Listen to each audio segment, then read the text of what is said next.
Bonjour mes petits malins et bienvenue sur le journal d'Aurélie Laflamme. Et oui, puisque j'ai décidé de continuer plus tard la vie compliquée de Léa Olivier. Donc du coup, je vais continuer dès en décembre, le 21 décembre plus précisément. Nous allons continuer les aventures de la vie compliquée de Léa Olivier le 21 décembre. Du coup, dans Aurélie Laflamme, il me semble qu'on était rendu à la partie 4 du mois de novembre. Mardi 22 novembre, plus précisément. Wouhou! C'est la première neige. Il était temps, car ça faisait bizarre de voir des décorations de Noël un peu partout. D'ailleurs, année après année, les décorations de Noël arrivent toujours un peu plus tôt. Comme si les organisateurs de Noël avaient peur qu'on oublie de fêter ou je ne sais pas trop. Ou peut-être que le Père Noël est rendu tellement obèse à cause de tous ces biscuits que les gens lui laissent. Qu'il est obligé de commencer sa tournée plus tôt vu qu'il a de la difficulté à entrer dans la cheminée. Bon, ce que je viens de dire est une totale divagation car je sais très bien que le Père Noël n'existe pas. Je le sais depuis que j'ai 7 ans. Quand j'avais découvert que c'était mon père qui se déguisait en Père Noël, j'avais trouvé mes parents tellement bizarres de m'avoir fait croire à ça. Non mais c'est vrai, c'est quoi le but de faire croire que c'est un gros bonhomme rouge qui habite l'autre bout du monde, qui apporte des cadeaux? Je n'ai jamais compris. Et ce jour-là, non seulement j'ai arrêté de croire au Père Noël, mais j'ai même perdu un peu de respect pour mes parents. Un peu de confiance aussi. Je me suis mise à me méfier de tout ce qu'il disait. Je me suis dit que s'il était capable de mentir sur une chose aussi ridicule que le Père Noël, qu'est-ce qu'il pouvait me cacher sur des sujets plus importants? Voilà. 8h55. Grosse discussion autour de notre uniforme scolaire. D'ailleurs, c'est toujours au début de l'hiver que ça se complique. Bon, je dis toujours, mais ce n'est que la deuxième année que ça arrive. Alors, mon opinion ne se base pas sur l'an dernier quand, au début de l'hiver, la plupart des filles ont commencé à chialer contre l'uniforme.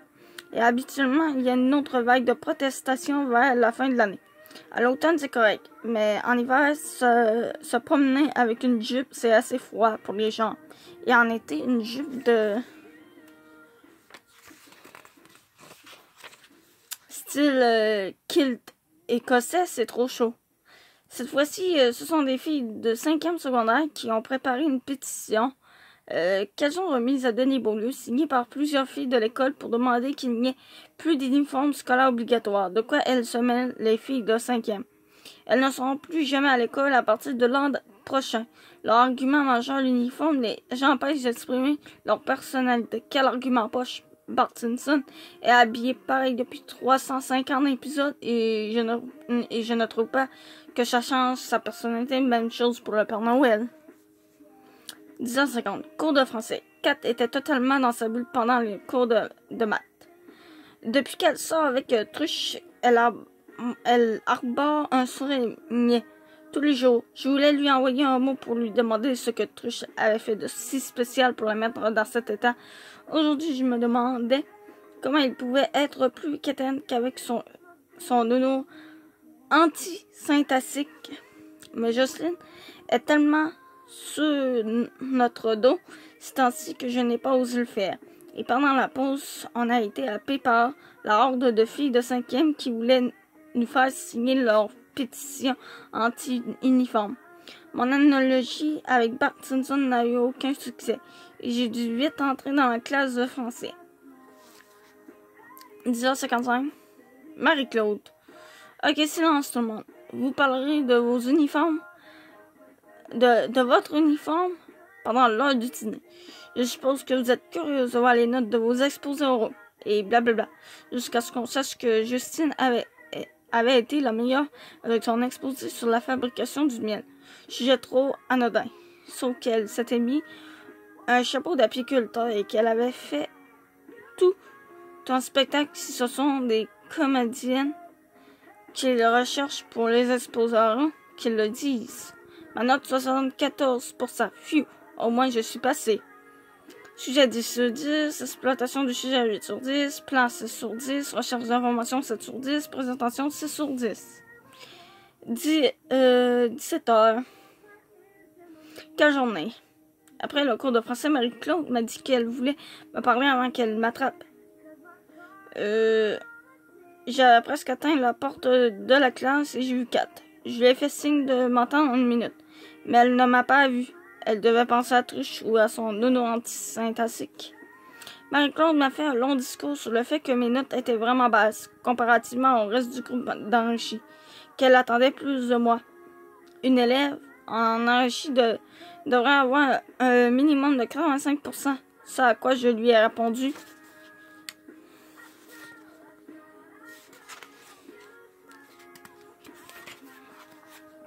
Toi, Marie-Claude, te souviens-tu de la note d'exposé oral que tu as eue en secondaire 3? Non, pourquoi? Moi aussi, j'ai l'intention de l'oublier. Je croyais qu'elle allait m'envoyer voir le directeur habituellement. C'est le genre de spontanéité qui me coûte cher, mais elle ne l'a pas fait. Elle m'a plutôt demandé si je me sentais à ma place dans la classe ici, si je n'aimerais pas mieux être dans un autre groupe où je me sentirais à l'aise. Ça a piqué mon orgueil et j'ai dit non. Mais en réalité, ça m'a fait sentir rejet. Après ça, je suis allée aux toilettes et j'ai vu Kat avec Justine et Marie. Toutes les trois parlaient de la première fois qu'elles ont embrassé leur chum. Kat m'a sauté dessus pour savoir si j'avais eu une bonne note pour mon exposé et j'ai répondu papier. Elle a dit, je le savais que tu t'inquiétais pour rien. Justine a répliqué qu'elle avait eu un A, ce que je savais déjà, et m'a demandé comment moi j'avais trouvé ça. La première fois que j'avais embrassé un gars, je sais qu'elle a dit ça pour m'intégrer à la conversation, ce qui devrait me faire croire que Justine est charmante. Mais j'en suis venue à en penser qu'elle m'a posé cette question juste pour me faire sentir que j'étais la seule fille de la salle de bain à ne pas avoir de chum et à n'avoir jamais embrassé quelqu'un. J'ai donc réfléchi très vite, j'ai pensé à Daniel Radcliffe et aux fois que j'avais embrassé sa face en 2 dimensions sur l'affiche de Harry Potter et la coupe de feu.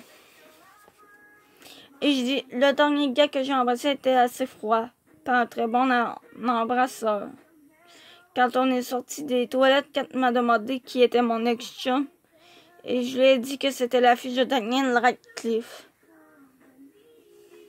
J'ai pensé qu'elle allait s'étouffer tellement elle riait. Je l'ai remercié de n'avoir rien dit devant les filles. Ça aurait tout gâché si Kat avait lancé « Hein, t'as jamais eu de chum? » Elle m'a dit, je cite, « Je ne ferai jamais ça à ma meilleure amie. » Constatation. Le fait de parler de French dans les toilettes ne fait pas de quelqu'un une amie. Ça fait juste une personne avec qui partager une expérience.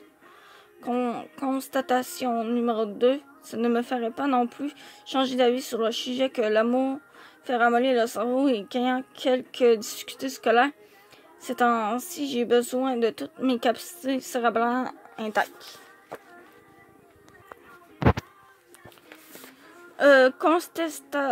Constatation, numéro 3. Quand tu es dans un groupe enrichi, les élèves des autres classes te regardent avec un certain dédain. On te qualifie de nain, de bolé ou de tous les mots de ce genre, qui ont l'air insultants, mais qui, dans le fond, sont des compliments déguisés en insultes, puisque si on traduit, ça veut dire personne à l'intelligence supérieure. Mais si tu es dans un groupe enrichi et que tu as la plus poche de la classe, les personnes à intelligence supérieure te regardent comme si tu n'étais pas digne de faire partie de leur groupe. Résultat, tu n'as ta place nulle part. Constatation numéro 4. Comme j'ai fait plusieurs apprentissages constatation dans ma journée, je vais pouvoir appliquer la phrase « Je vais me coucher moins niaiseux ce soir », donc augmenter mon QI, donc peut-être pouvoir améliorer mes notes. Yes! Alain, je dois faire plus de constatations par jour pour augmenter mon QI. Ça n'a aucun rapport. Jeudi 24 novembre, après l'école, je suis allée voir les bébés hamsters. Ils sont super cute. Je viens de leur donner des noms. Je lui ai demandé comment elle l'avait pour faire pour connaître leur sexe. Elle a dit qu'elle ne les avait pas retournés pour vérifier, mais qu'elle s'était fiée à leur face. Quand elle a dit ça, Kat a levé les yeux au ciel. Le plus laid, celui qui ressemble à son père, à ce qu'il paraît, s'appelle Bacon Jr. Celle qui ressemble à Caprice s'appelle Buffy. Et l'autre qui ressemble un peu à un mélange des deux s'appelle Bono. Non trouvé par leur père parce qu'ils tripent sur YouTube. Et parce que ça fait 3 noms commençant par B. Je connais un Bono. Hein, qui? C'est un perroquet. Il dit tabarnak. C'est le frère de Nicolas qui lui a appris à dire ça. Mais c'est son oncle qui lui a donné le nom. Le frère de Nicolas Forayan. Oui. Tu l'as revu? C'est qui, lui?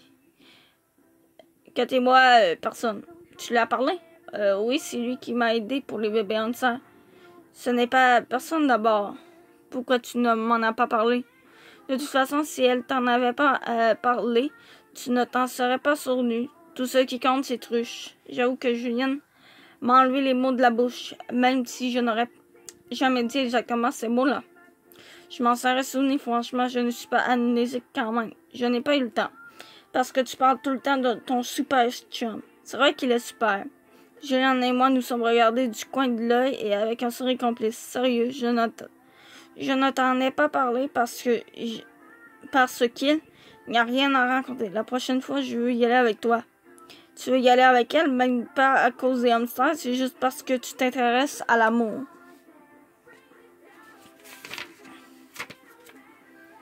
Les bébés hamsters sont nés parce que tu t'intéresses à l'amour. Entre hamsters, moi je m'intéresse à l'amour entre humains. Le téléphone sonne, Julien répond et passe le téléphone en 4 en disant « C'est lui ». Comme si elle limitait sa soeur à l'autre. Truchou Minou. Truchou Minou. Hey. Fou. Julien et moi nous regardons en levant les yeux au ciel. Non, tu ne me déranges pas, je suis avec ma soeur et Aurélie. Julien et moi nous regardons de nouveau. Et nous avons les mêmes pensées. Nous nous sentons invisibles et inutiles. Ah, moi aussi, je m'ennuie, ok. On se voit plus tard. Bye, mon amour. Non, toi, raccroche. Non, toi en premier. Toi, raccroche, là. Non, je ne veux pas raccrocher. Non, toi, raccroche. Toi, raccroche. S'il te plaît, moi, je ne suis pas capable. Non, toi, raccroche. Non, toi, raccroche. Raccroche! Je te laisse pour de vrai. Il faut que je me batte avec ma soeur. Bye, moi aussi, bye. Pour de vrai, là, bye. Moi, je te dis que j'avais des conversations profondes. C'est tout le temps comme ça. Je ne suis plus capable. Écoute-moi bien. Toi, t'as rien qu'à ne pas nous suivre tout le temps, puis t'aurais pas besoin de m'entendre trop. Toi, tes propres amis. Julien m'a regardé et est partie. Tu n'as pas été un peu dur avec elle? Oh, elle m'énerve des fois. Elle est cool, ta soeur. Oh, arrête de parler de ça. On parle de Nicolas il tripe sur toi, c'est clair. On va pouvoir chacune avoir un chum et faire des sorties à 4. Il ne tripe pas sur moi et moi je ne tripe pas sur lui. Ça donne juste que je le croise des fois et que tu deviens complètement bizarre en sa présence. Bon, ça c'était juste des coïncidences, comme on peut dire, parce que la dernière fois j'étais normale presque. Ça m'a pris au moins 1 heure pour la convaincre qu'il y aurait une pluie de fourmis avant que je sorte avec Nicolas. Et on a commencé à divaguer sur les fourmis. Et ça nous donnait des frissons d'effroi. De penser que plein de fourmis pourraient tomber du ciel brûle.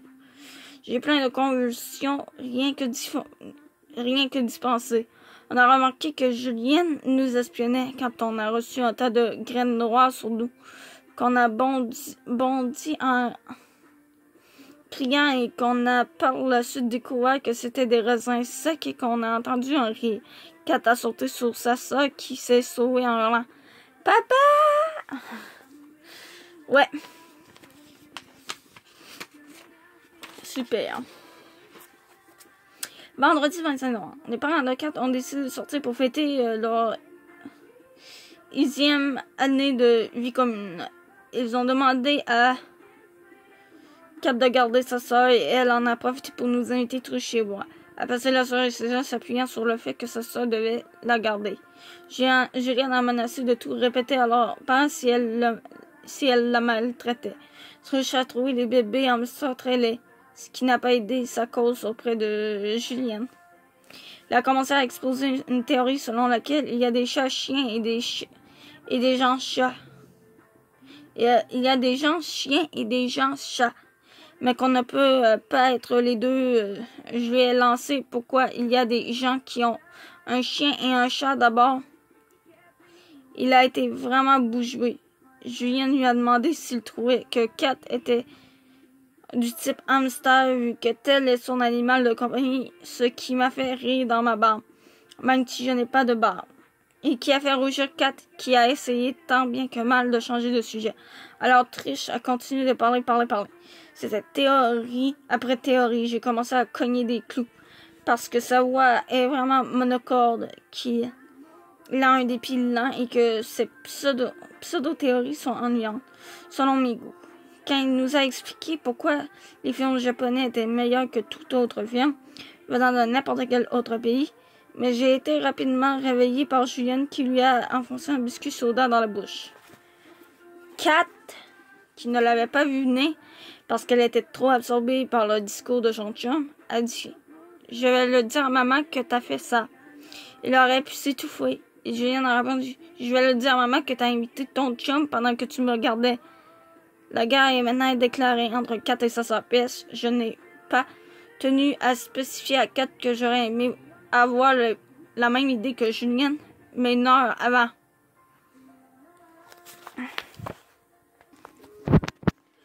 Bon, nous sommes rendus lundi 28 novembre.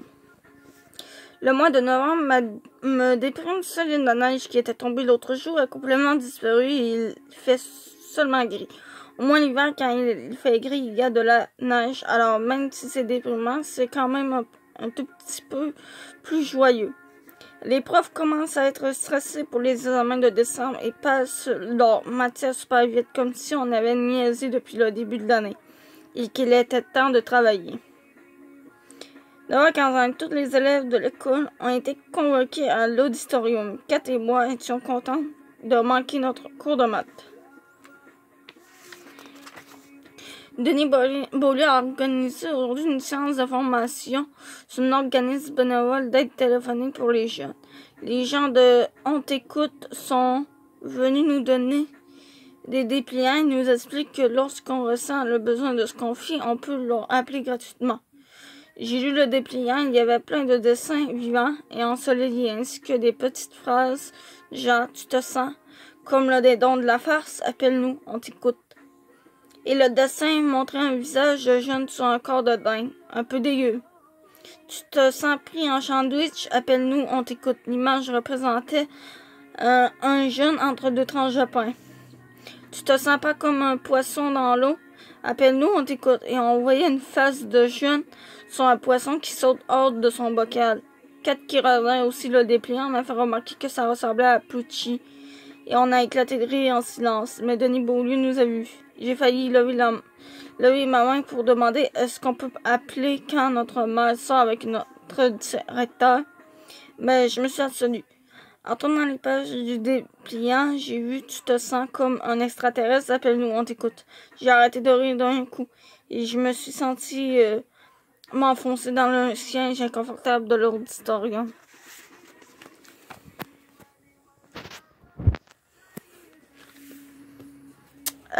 Ça fait 6 fois que je compose le numéro de On t'écoute et que je raccroche. C'est la 7e que je réussis. Bénévole, on t'écoute avec une voix gentille. On t'écoute, bonjour. Oui, je m'appelle Oh, Botté, tu peux rester anonyme. Ah, je m'appelle Or, on t'écoute. Je suis une extraterrestre. Tu veux dire que tu te sens différente des autres? Ben oui, mais je pense que je suis vraiment une extraterrestre. Pourquoi? J'ai accumulé quelques preuves. 1, je n'ai pas d'idole. J'aime bien Daniel Radcliffe, mais c'est juste parce que je le trouve beau et que vu que je n'ai jamais embrassé personne. Je m'entraîne des fois avec lui, tiens d'ailleurs. 2. Je m'entraîne à embrasser avec une affiche de star de cinéma ou mon bras alors que toutes les filles de mon âge ont déjà embrassé quelqu'un. 3. Impossible que je tombe un jeu amoureuse, ça ramollit le cerveau et ça ne m'intéresse vraiment pas. J'ai vraiment besoin de tous mes neurones pour avoir des meilleures notes. Surtout en français, parce que je suis en enrichi et que je suis la plus poche des supposément bolés. Je me suis d'ailleurs sûrement retrouvée là par erreur, totale victime du système. 4. Il y a de la poussière de météorites dans ma maison. Ben, dans les autres aussi. Mais en tout cas. 5. Ça se peut que ma mère sorte avec mon directeur. 6. Il y a un gars devant qui je fais tout le temps des gaffes. Et 7. Mon père est décédé d'une embolie pulmonaire. Paf, comme ça. Et même si vous allez trouver ma théorie niaiseuse, je pense que c'est en réalité un extraterrestre et qu'il est reparti sur sa planète parce qu'il y a eu un virus et qu'il était le seul à pouvoir sauver son peuple. Il était médecin? Non. Mais ça se peut que sur sa planète, ça ne dérange rien. Pourquoi tu penses que ton père est sur une autre planète? Parce que je ne vois pas d'autre endroit où il pourrait être. Au paradis. C'est où le paradis? Au ciel. Et voilà. Silence. Quand mon père est mort, ma mère m'a dit qu'elle ne savait pas ce que c'était que la mort. Elle m'a dit qu'elle tenait à me dire la vérité. Et toi, tu t'es senti comme par rapport à ça? Au début, quand mon père est mort, je ne réalisais pas trop ce qui se passait. J'avais de la peine, mais j'étais tellement habituée à le voir revenir que je croyais qu'il allait revenir un jour. Je ne sais pas comment expliquer ça. Et tu crois encore ça? Non, mais je l'imagine sur une autre planète. Mais tu es consciente que c'est ton imagination? Est-ce que c'est l'imagination du monde de croire que quelqu'un va au paradis? Ça t'a fait de la peine que ta mère ne te donne pas une belle image de la mort? Même la mère de mon ami Kat, quand son poisson rouge est mort, elle lui a dit qu'il était au paradis des poissons. Peut-être que ta mère a voulu partager ses propres valeurs, ses croyances à elle. Quelle croyance? Elle ne croit en rien, à part que tout devrait toujours être propre. Elle a sans doute voulu te parler de ce qu'elle croyait juste. Tu devrais peut-être en parler avec elle. Je ne peux pas, elle pleure quand on en parle. Insiste, tu devrais lui parler de ça et de ton directeur également. C'est si simple quand elle ne s'intéresse qu'à Monsieur Net. Exprime tes sources de stress avec respect et tout va bien aller. Ok, merci madame. Dernière chose. Ce qui concerne le gars avec qui tu fais toujours des gaffes, quand ton père est décédé, tu as eu le cœur brisé, vrai? Ça ne prend pas un QI supérieur pour savoir ça, là? Et tu t'es sûrement forgé une grande carapace pour continuer à sauver. Mais ce n'est pas parce que tu as eu cette grosse peine que tu dois t'empêcher de vivre. Mon Dieu, j'ai de la misère. Des émotions. En d'autres mots, ce n'est pas parce que ton père est mort que tu dois t'empêcher de vivre. Je ne m'empêche pas de vivre. Puis c'est quoi le rapport avec le gars avec qui je fais des gaffes? Puis pour mon affaire d'extraterrestre, tu sais, être différent des autres, c'est une qualité. Tu trouveras une façon de faire ta place tout en étant toi-même.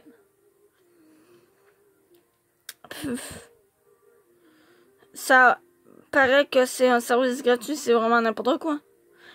21 ans, repif. Je suis certaine qu'elle n'a même pas de diplôme en psychologie. Elle a peut-être un peu raison, même si c'est évident qu'elle n'a pas de diplôme, mais je ne rappellerai plus jamais. Et du coup, c'est ainsi que le mois de novembre se termine. Je vous dis à plus et on se retrouvera dans d'autres vidéos.